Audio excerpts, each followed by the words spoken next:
It is a tremendous joy to be able to have Father Maximos Constas here in studio for an interview. We're so delighted to have you here in Southern California speaking on this very important subject of the sacred arts, also a subject I think very neglected in general Christian experience in America. You are addressing in your lectures here the place of art in human experience, and to my surprise, you argue that art is as old as humanity itself, a core concept or a core part of basic human ontology, you affirm, and that it was not a late development in the human experience after all. Can you tell us a bit, Father, about the origin of art? Sure. Let me first say that after I graduated high school a very long time ago, I initially studied at the School of Visual Arts in New York City with interest in being a painter. That didn't work out, and I ended up transferring to the theological school. But this is an interest of mine that goes back a long time. And my interest is actually not so much that of an art historian, but as someone who creates art or makes art, which is a different sort of perspective. And I suppose for the longest time, I've just been utterly fascinated by the phenomenon of what we know to be or understand to be the very first artistic expressions that human beings created on this planet, as far as we know. I mean, it's what survived, obviously. But there's just something about that originary moment. There's just something about that kind of first expression that has always been a source of wonder for me.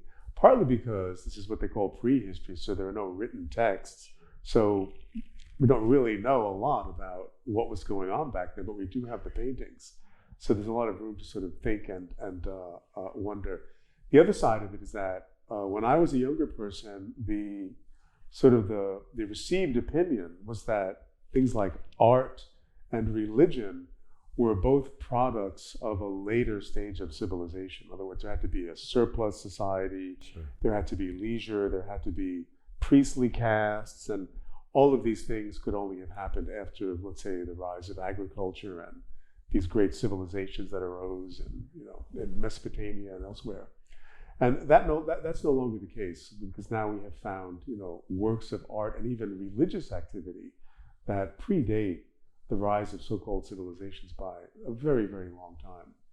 So since we're here to talk about sacred art, I thought it would be a good idea to go back to the point of origin as far as we can. I mean, to see these things in their original form and just, appreciate them. On that basic level, but also try to sort of think through what was going on and what they meant to people at that time. So, and also, like you say,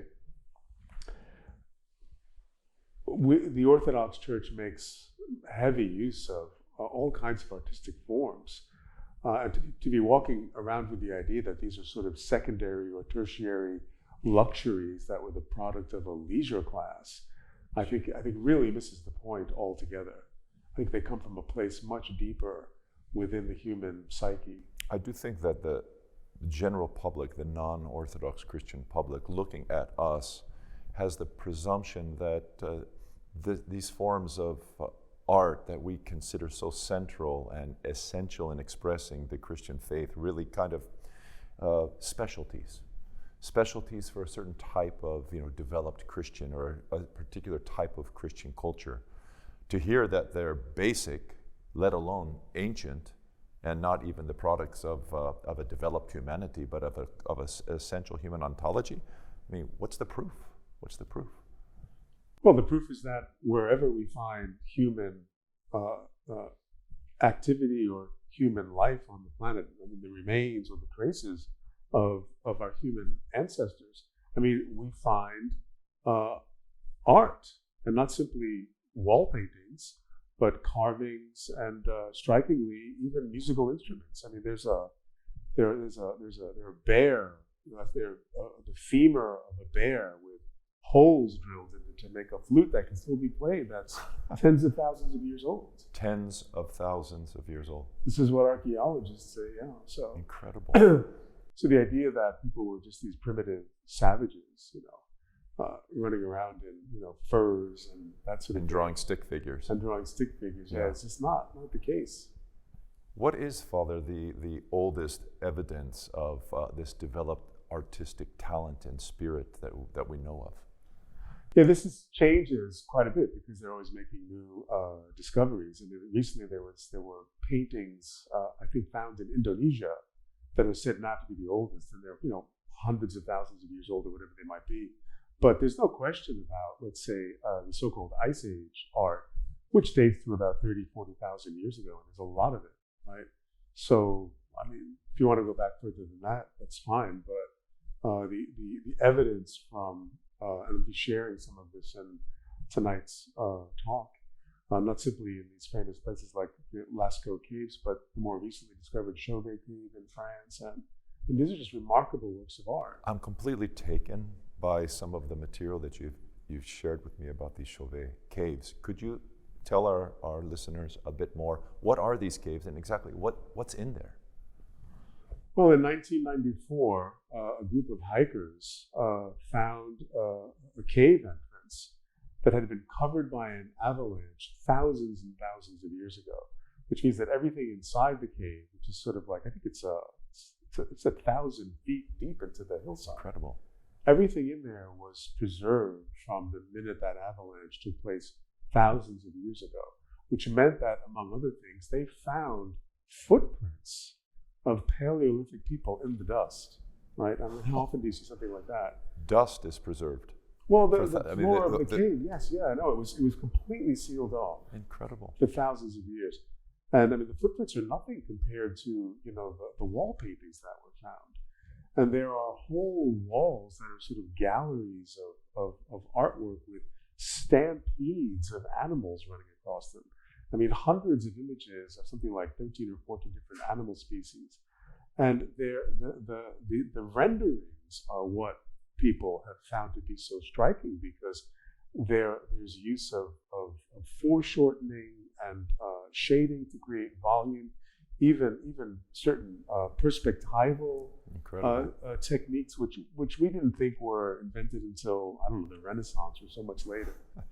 And as if all of this wasn't enough, I mean, the cave painters actually took account of the undulating surface of the cave wall and mapped the animal bodies onto these shapes so that they would actually fit the forms of the animals that would look like they're literally running across the wall. And if you think about it, they would have only been, because these caves, there's no natural light inside these caves.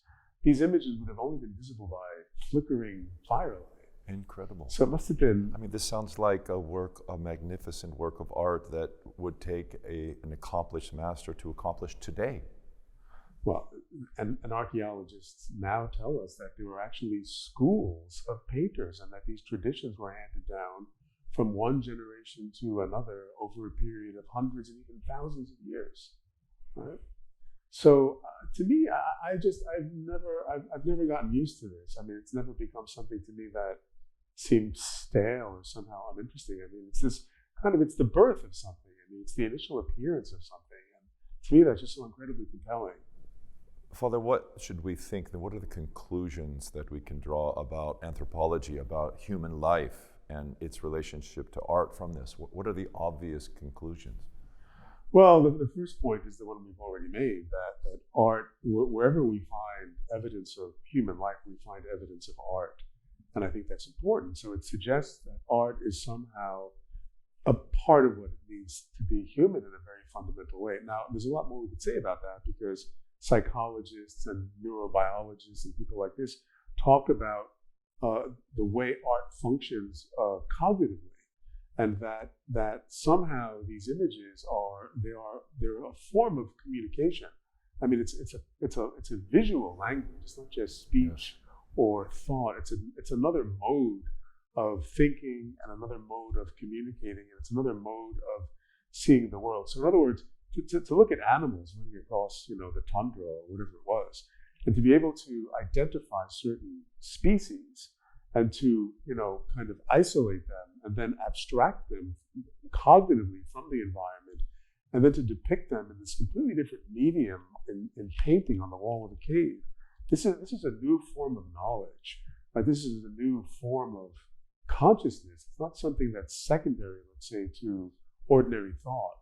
It's its own kind of communication and its own kind of thinking, let's say, in which sense perception and thinking coalesce in this particular activity.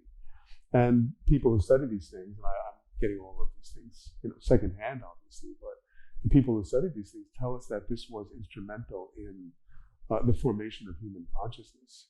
In the same way that people argue that literacy and the written word played a role in the idea of monotheism. Sure.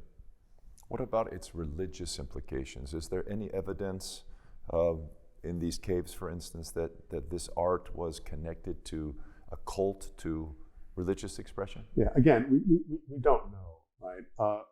And I think, there have been they've found things like bear skulls arranged in patterns, which has led to this idea of a bear cult, and nobody really accepts that anymore. It's a sort of a romanticized mythologizing of who and what these people were. We don't really know, but there are questions that we find it hard to answer. So, for example, why would you crawl down into the depth of a cave, hundreds of feet, to a place where few people could go and no one could see them, and then make all these paintings and paint in the dark with firelight? Right. Why do that? Right.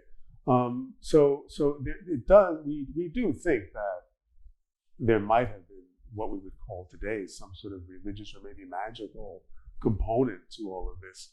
I don't push that because we just don't really know. It's something that has to stay open. I don't think we'll ever know.